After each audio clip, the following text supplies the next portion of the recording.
Hello, I'm Jeanie Mellersh. I've been looking at David Hockney's exhibition in London, showing his iPad paintings. I've recently bought an iPad in order to understand how he painted one, say April the 28th. That's this here. This is a beautiful picture. I have attempted to recreate it on my iPad. He's used two main colours, green and magenta. They're complementary colours, and he's painted the lush greens of new spring foliage. It seems like he's used very few brushes. Here is my iPad finger painting, Woody Lane, Homage to Hockney. And this is Hockney's April the 28th, scanned from his catalogue. I don't normally copy paintings, but with my iPad I wanted to work out how Hockney had used his here. So I decided to recreate this painting. I now believe that Hockney used very few of the millions of possibilities of iPad Brushes app. And this, I believe, is one of the secrets of successful painting on the iPad. Brushes app allows you to replay your painting stroke by stroke from the start. I'm now going to show you how I painted this picture.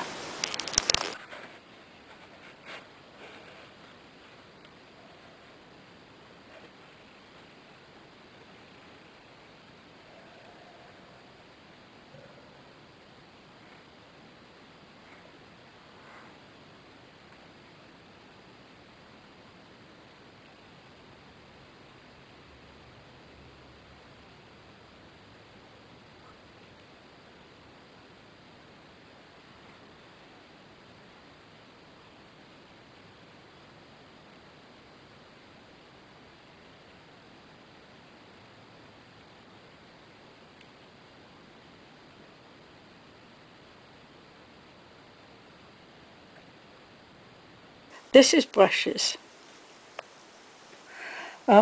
Each touch is a brush stroke.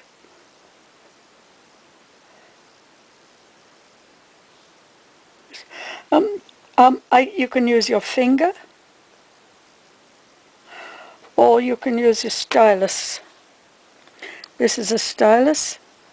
I'm left-handed, doesn't matter. And the stylus is just the same. Not much difference I can see. I like both.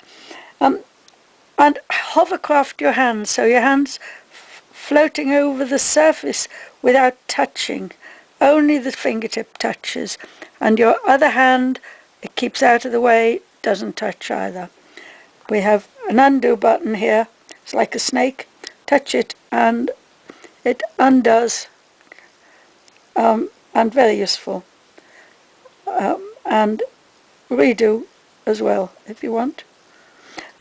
Now, brush settings. This is brush settings.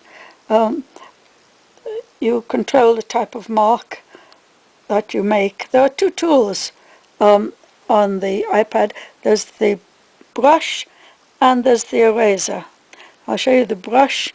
We've seen the brush work before. There's a brush, and the eraser, it's pretty good. Okay, I'll undo that. Now the slider for this, we have, I call that blob. We have about a line of different brushes. That's I call blob, and this I call airbrush, and this next to it I call blossom. Now I'll show you blob to start with.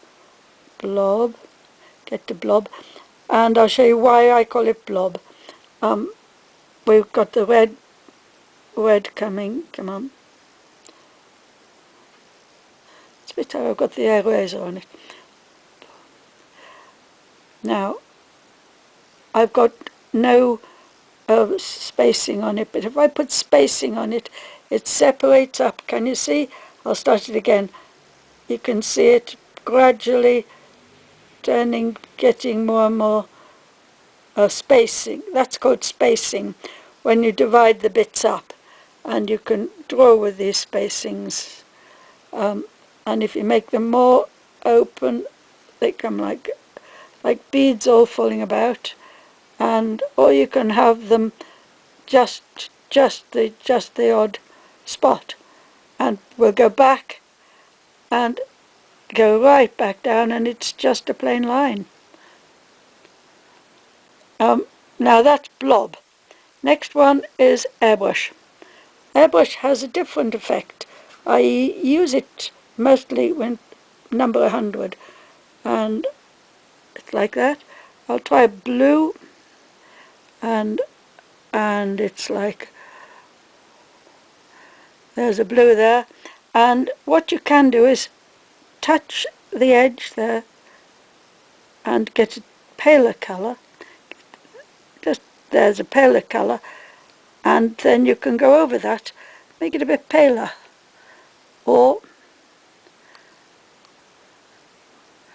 And then you could touch the edge of that and an even paler colour, and so you get a lovely blending. Okay, and now if we had blob and an eraser, I would show you some stupid clouds like that. And it's just to show you the sort of thing you can do with the eraser. You can change the shape of the eraser. And now I'm going to change the eraser so that it's airbrush eraser. It gives a much more soft effect. So we'll get rid of that. And I'll show you how you can make an airbrush eraser. So you've got a cloud there, and it has a different quality. You can see what, so it's quite good to have different erasers. The next thing I'm going to use is blossom. That's blossom, and here I'm going to have some green. Blech. Just a line, but it jumped. I'll start again. I'm now going to have blossom, green spots, but if I make them really big,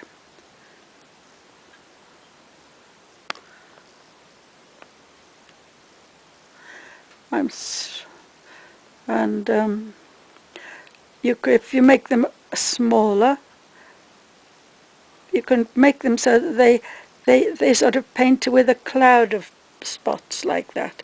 That's quite good.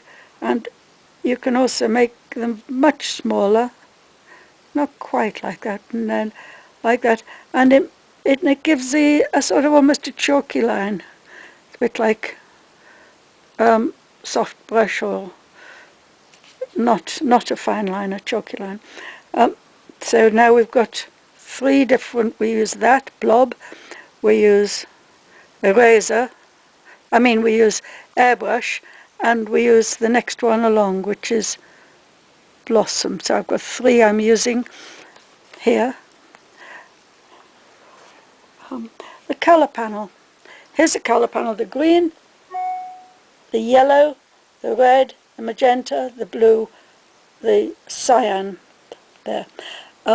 If you have a green there and a magenta there, and they are opposite each other on the wheel, they're called complementary. And so we've got green and a magenta there, and I'm also going to use a blue magenta and a yellowy green.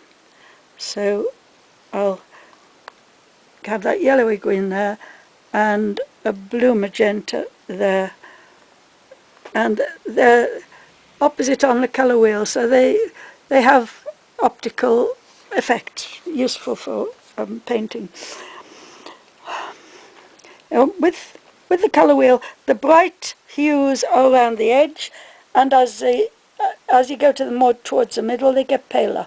But if you want them to get darker, you use this slider, the top slider here, which will make them go darker and lighter. So that's we're only using a limited aspect of iPad painting because it's very vast. I sometimes refer to the spotty brush as blossom, and sometimes I refer to it as polka dot, but I mean both the same thing. Now that's the end of the first part, where I showed you a bit about these two paintings on the iPad. David Hockney's is this one, and the one I painted is this one. Now, in part 2, I'll show you my version of how I painted this picture. I'll take you through, stroke by stroke. I hope it gives you a few ideas of how you can paint on the iPad. Goodbye. I hope to see you in part 2, and watch my blog at ipadpainting-jeanie.blogspot.co.uk. And me and the blackbird are saying goodbye.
Can be using the airbrush. This is airbrush. Hey, come on. I seem to have lost that.